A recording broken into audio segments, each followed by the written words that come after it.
नहीं,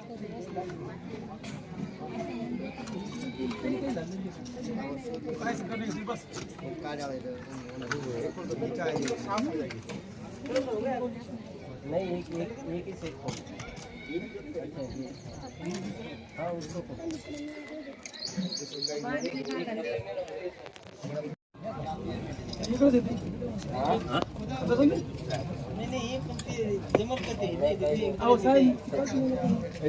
कैसे काट रहा है हीरो, इसको समझा राजू चौहान बाबा इधर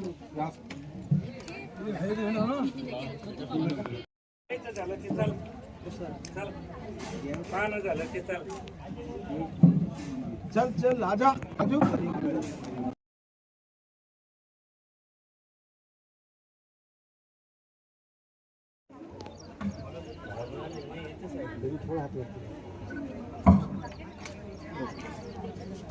रियासत।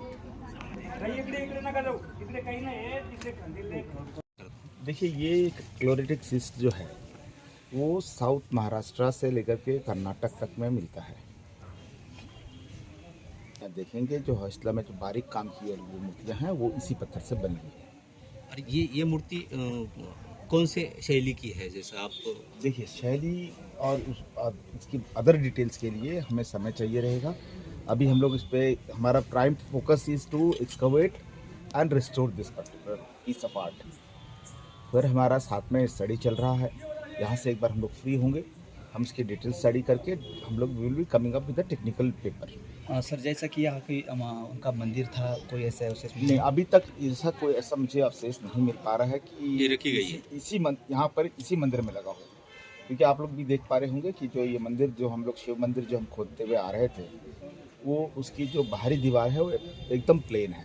नहीं सर, मूर्ति ठीक है, मूर्ति 11वीं 12वीं शताब्दी की हो सकती है, लेकिन यहाँ पे दबाई कब ये अंदाजा हो सकता है? ये अंदाजा करने के लिए अभी समय है, अभी हम लोग काम कर रहे हैं इसके ऊपर।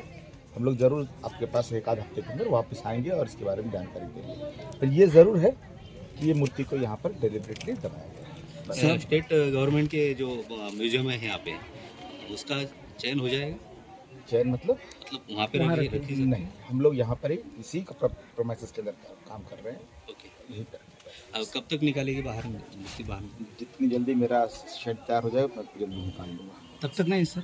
नहीं। तो सर पानी आएगा इसमें जाएगा? हम उसकी व्यवस्था करेंगे, हम उसकी व्यवस्था करेंगे। केंद्रीय पुरातत्व खाते के ताबे में पुतला भाव है, वह अभी जमीन की बहुत मूर्तियाँ दबी हुई है, वह निकालने की कुछ कोशिश करेंगे? देखिए पुतली बारो का प्रिलिमिनरी नोटिफिकेशन हो चुका है और उसका फाइनल नोटिफिकेशन के लिए हम लोग कार्य कर रहे हैं। फाइनल नोटिफिकेशन होते ही वो हमारे पास में आ जाएगा। वहाँ पे थोड़ा ज़मीन का इशू है, वो हम लोग we are trying to sort it out with the district collector. तो जितनी जल्दी वो ख़त्म होता है हम लोग उस पर भी काम करना शुरू करेंगे। सर जी, रामेश्वर मंदिर और ये समाधि, इनके आगे बहुत कुछ निकल सकता है, उसका उत्खनन कर सकते हैं? ये देखिए उत्खनन करना अपने आप में बहुत बड़ा एक साइंटिफिक डिसीजन है जिसको हमें लेना पड़ेगा। अभी तक मेरे को प्राइमा फेसिया लोग जरूर कह रहे हैं कि इसके आगे भी बारो था, इसके आगे भी ये था वाला था, लेकिन मैं अब जहाँ तक जाके देख के आऊँ क्योंकि यहाँ पे इस पर खेती के लिए काम हो चुकी है ज़मीन के ऊपर, तो वैसा एविडेंस दिख नहीं रहा है। पर इन फ्यूचर अगर हमें ज़रूरत पड़ेगा तो definitely we will try and do that. Hindi में पूछ लीजिए। ये मूर्ति है, आप कहाँ पे शिफ्ट करने वाले हो? देखिए ये प्रश्न आप लोग जो पूछ रहे हैं, ये सबसे पहले तो मैं आपको बता दूं आपके माध्यम से सब लोगों को बता देना चाहता हूं कि आर्कियोलॉजिकल सर्वे ऑफ इंडिया का जो जनरल प्रैक्टिस है, कोई भी इम्पॉर्टेंट आर्कियोलॉजिकल साइट से जब हम लोग एक्सकवेशन करते हैं तो उसके जो एंटिक्विटीज़ हैं उसको उसी जगह पर उसी साइट पे ही डिस्प्ले करते हैं। आपको पता होगा कि हमारे पास में भारतीय सर्वेक्षण के पास में करीब 49 साइट म्यूजियम्स हैं जो अलग अलग साइट्स जहाँ पे हमने एक्सप्लोरेशन किया है उसके साथ ही उसी जगह पर ही हमने उसके जो एंटिक्विटीज़ है उसको रखा है लोगों के लिए अवेलेबल है। जैसे आप देखिए धोलावीरा, लोथल, कालीबंगा, पुराना किला में म्यूज़ियम है, इसके अलावा लाल किला में म्यूज़ियम है, सेंट फोर्ट जॉर्ज में म्यूज़ियम है जो पीरियड म्यूज़ियम है, इसके अलावा बादामी म्यूज़ियम है, आईहोल में म्यूज़ियम है। इस तरह से हमारे पास में तकरीबन पूरे हिंदुस्तान के सूर्य पहाड़ नॉर्थ ईस्ट के अंदर हमारा एक साइट है, उसके साथ में म्यूज़ियम।